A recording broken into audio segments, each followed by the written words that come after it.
Bonjour à tous, l'arrivée d'une Renault Twingo électrique, le retour de la Volkswagen Up à moteur thermique et les Ford S-Max et Galaxy qui passent à l'hybride, c'est le menu de ce 21 janvier. Avant cela, voyons ce que vaut la nouvelle Peugeot 508 SW hybride.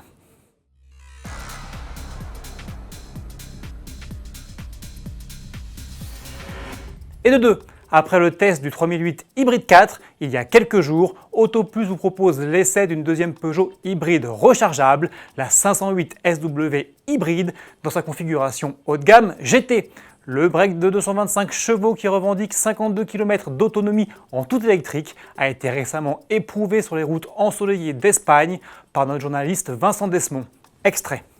Donc je vous l'ai dit, en termes d'autonomie 100% électrique, la 508 SW, elle est assez décevante. Par contre, là où elle impressionne, c'est qu'elle se conduit exactement comme une 508 normale. Pourtant, on a le poids des batteries, les batteries c'est lourd. Ce surpoids, il ne se sent pas du tout. La voiture, elle reste toujours aussi bien amortie. On n'a pas du tout de phénomène d'inertie. L'amortissement est très bien dosé. On a peu de roulis en virage. La suspension encaisse très bien les bosses. En même temps, on a un excellent confort. Et on a toujours cette sensation d'avoir un train avant léger, incisif. La voiture se place vraiment très bien. Il y a un vrai plaisir de conduite. Et clairement, on n'a pas ce plaisir de conduite là avec une Passat GTE. Ça, de ce côté-là, la 508 reste devant. On n'a pas du tout d'impression de lourdeur. Pour ça, c'est une vraie Peugeot. Découvrez cette vidéo dans son intégralité dans notre rubrique Essai. Pour info, la Peugeot 508 SW hybride est disponible à partir de 45 850 €. Notre modèle d'essai est lui facturé 52 550 €. On reste en France avec Renault qui vient d'officialiser l'arrivée en 2020 d'une Twingo 100% électrique.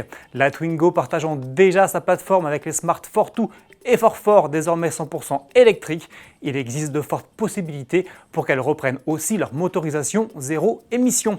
Elle pourrait ainsi abriter un bloc électrique de 82 chevaux pour une vitesse de pointe de 130 km/h.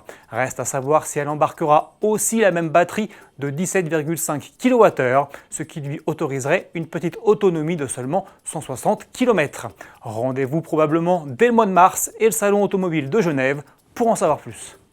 Mini citadine toujours, la Volkswagen Up est de retour. Alors qu'on la pensait enterrée suite au lancement en novembre 2019 de la e-Up restylée, la version thermique revient sur le devant de la scène. L'évolution porte sur les équipements et la dotation de série comprend désormais feu de jour à LED, alerte de franchissement de ligne ou encore reconnaissance des panneaux de signalisation. Cette Volkswagen Up 2.0 est proposée avec un moteur 3 cylindres 1 litre essence de 60 chevaux avec boîte de vitesse manuelle à 5 rapports, mise à prix 14 555 €. Une version GTI est aussi de la partie, animée par un 3 cylindres turbo 1 litre TSI de 115 chevaux. Cette dernière est affichée à 19 330 €. Pour finir, sachez que les Ford S-Max et Galaxy qui ont été restylés en octobre 2019 passeront bientôt à l'hybride.